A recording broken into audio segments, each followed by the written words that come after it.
WD Fresh bringing it to you on a Wednesday morning. I'm actually in my office. I've only shot one video here from my office, and you remember that was because of my plants that you see right there. And I have a follow-up quick brief video on Tuesday, July 5th about these plants. But today what we're going to be talking about are not the plants.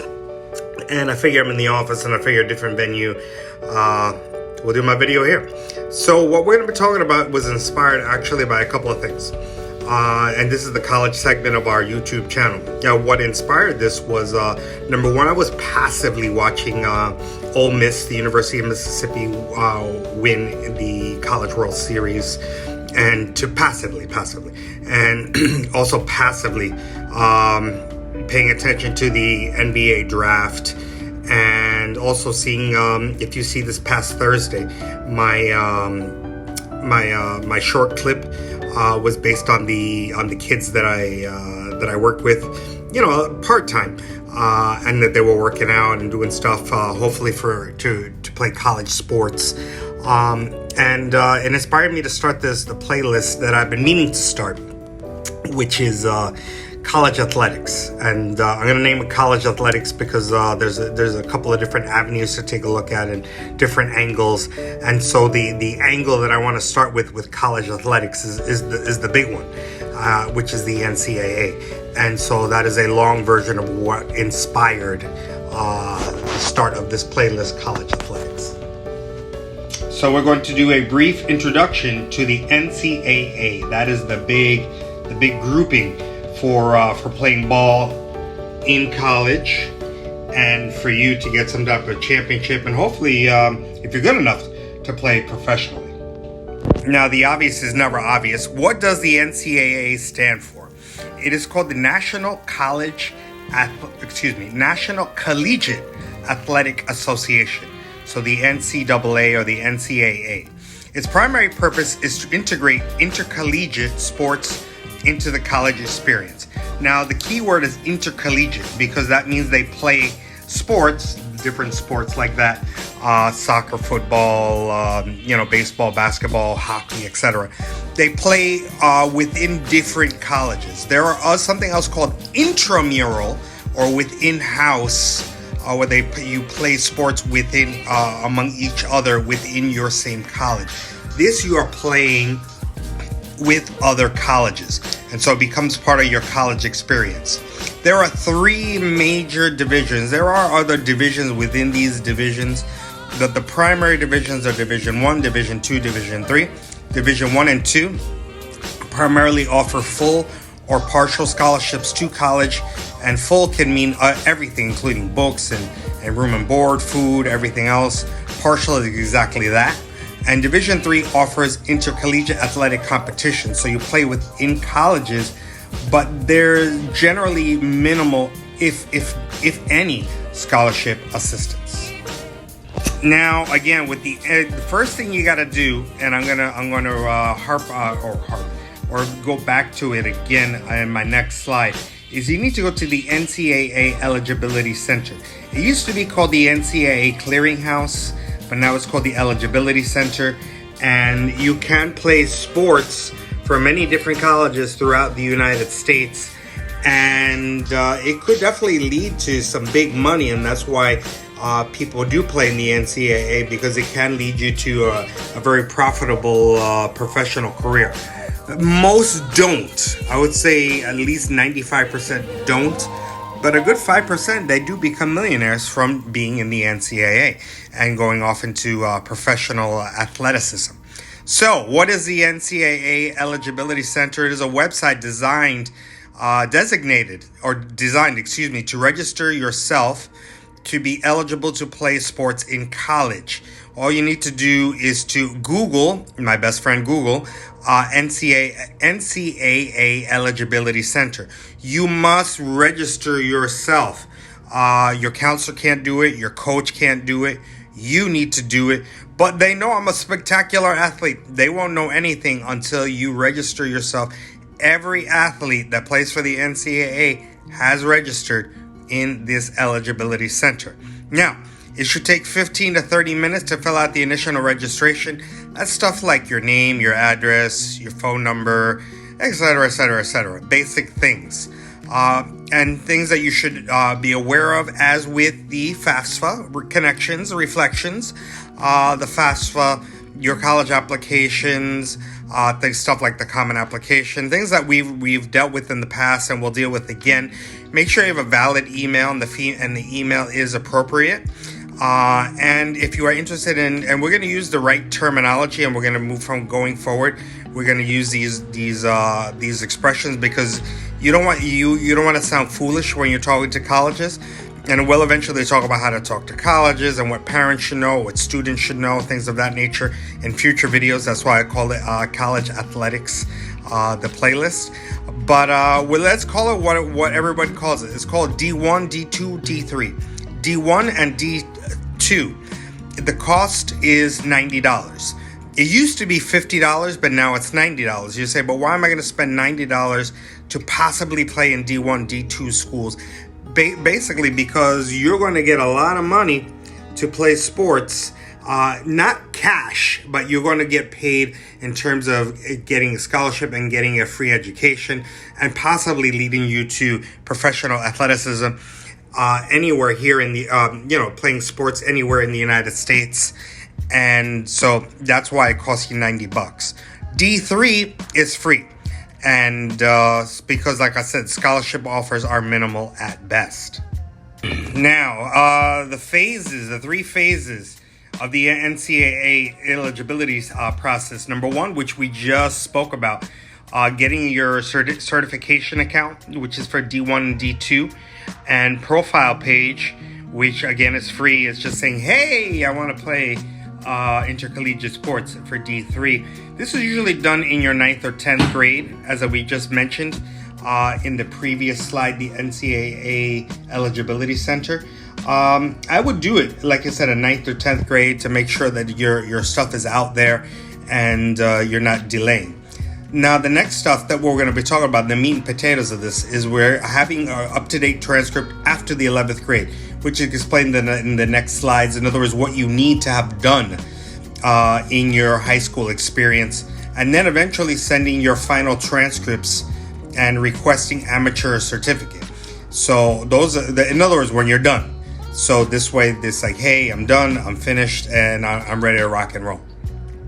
And as with anything that I talk about is research. This is new. Especially for the class of 2023 and beyond. So this is cutting edge information. Number one, you need to graduate high school. The obvious is never obvious, so I definitely put that you need to graduate from high school in order to participate in the NCAA sports. But this is really, really, really new. You need to earn your core course GPA, your grade point average of 2.3 or higher. Before, it used to be you just needed to graduate from high school. But now you need to get a little bit better than a C average. That is brand new. And you need to, like I know here in the state of Florida, you need a 2.0 or a C average to graduate. Now, in order to play college sports, you need at least a 2.3. That is brand new. I can't emphasize that enough.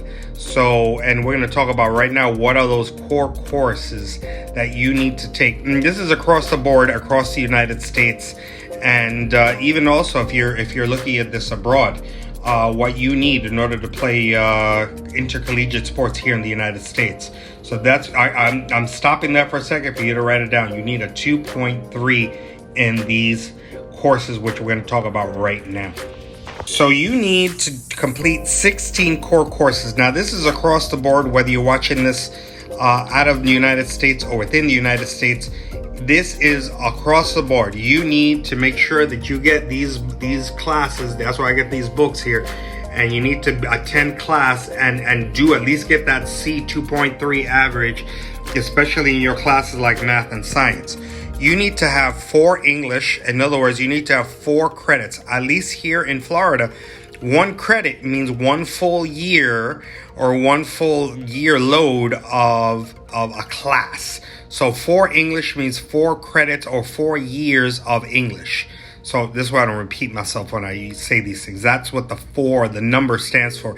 The year, or the equivalent to a year, or the equivalent to one high school credit. That's what those numbers refer to. So 16 core courses. You need 4 English, 3 math, and one of those happens to, you must take algebra. That you absolutely need to take. You need 2 science, 1 with a lab, so you need to have that, and 1 additional year of English, math, or science. So that comes out to, if you add them up, 4 plus 3 is 7, plus 2 is 9, plus 1 is 10. Those are 10 core classes that you need so far. We need a total of 16. Again, as you're paying attention, you need to take 2 social science. They call social science history, like U.S. history, world history. Well, I don't know if you're watching outside the United States, but that's what they mean by social science. And you need 4 additional. It could be English, such as advanced placement English, something you may want to take, poetry, things of that nature. That's what they're talking about. Math. You may really be good at math. You may want to take a different type of math in addition to. So that's why I'm putting these out here. 4 English, math, science, social science, foreign language, which I highly suggest just in general, because you really should be taking two foreign languages, or religion/philosophy. It doesn't have to be Christian or Muslim or Judaism. It could be whatever it may be. But they're saying that you need sort of, in essence, what these are, they really are electives, but they call them, they're things that the NCAA want you to take. So that comes out to 16. Now, you must complete 10 of these core classes. Remember, these 16 core classes. So you must complete 10 of them by the end of your junior year. So the end of your 3rd year. In a perfect world, your 3rd year. 7 of the 10 classes must be in English, math, or science. Write that down if you need to. This is really important. So 10, I'm repeating it, 10 of these core classes that I just showed you need to be done by the end of your junior or your 3rd year. 7 of the 10 classes must be in English, math, or science, and the grades in the classes must be final, no retakes. In other words, let's say you fail Algebra 1, right? You want to retake it. Make sure you retake it before the end of your junior year, because at the end of your junior year, you can't retake your classes to get a better grade. So this is why this is a really important page if you are interested in playing intercollegiate sports with the NCAA. There is a different thing called the NAIA, which I'll talk about eventually. That's why I'm calling this playlist college athletics. But this is the big one, the NCAA. So that's why I really think that that you really need to take notes, and that's why I'm really taking my time with this. That you really get this, because if not, you'd be, oh, but I didn't know, I didn't hear, what are you talking about? And I really did some solid research on this, because I really wanted to make sure I got the basics done, because again, this is just a brief overview, a brief introduction. We'll speak more about different things that you need, parents, what you need. Like I said, this is a playlist, but this is really important for you to get rolling with the NCAA. And this is my last slide for this introduction. Last but not least, you need to earn an SAT or ACT matching your score, your core course GPA. So you need to kind of Google this. I looked it up, and there's just so many numbers, and so I didn't want to bore you. I didn't want to put tons of numbers up. You need to, because then this is the day and age, because when I was a boy 12,000 years ago, there was no internet. So what we did was we looked things up. We went to the library. We got some microfiche. If you don't know what that is, look it up. And we looked up encyclopedias and magazines and newspapers. Now you have to do is Google, and you look up that D1 or D2 sliding scale for the NCAA eligibilities, because the better your GPA is in your core classes, the better they're going to want your scores to be. So that's why it's really important that you do well on the SAT and ACT. Now, you remember that I have mentioned in the past that there are some schools, and lots of schools they're called test optional, that you don't need the SAT and ACT. This is different. If you're going to play intercollegiate sports within different schools in D1 or D2, you need to take the SAT and ACT. I can't emphasize that enough. You must, that's why I'm highlighting this here. You must send your scores to the NCAA, and the code for that. And remember, I did a connections. Yeah, I did a YouTube video on the how to send your scores. So if you need to go back on my archives, check out how to send your scores. Your code for the NCAA is 9999. This is a requirement. And you can't mess that up. So you say, oh, I did well. I got my 2.3. I got my 16 core classes. I'm going to graduate. I paid my $90. I'm being recruited. Everything is great. But if you don't do the SAT and ACT, it's for nothing. You have to send your SAT and ACT. However, if you are doing Division 3 or D3, they set their own academic eligibility rules. Yeah, but Louis D. Fresh, where are they? Each school is different. So school X may say, hey, you need to do the SATs or ACTs. School X may be, hey man, as long as you get straight D's, I'm happy. Or school X might be like, we're a hardcore school. We want you to get a 3.0 or a B average.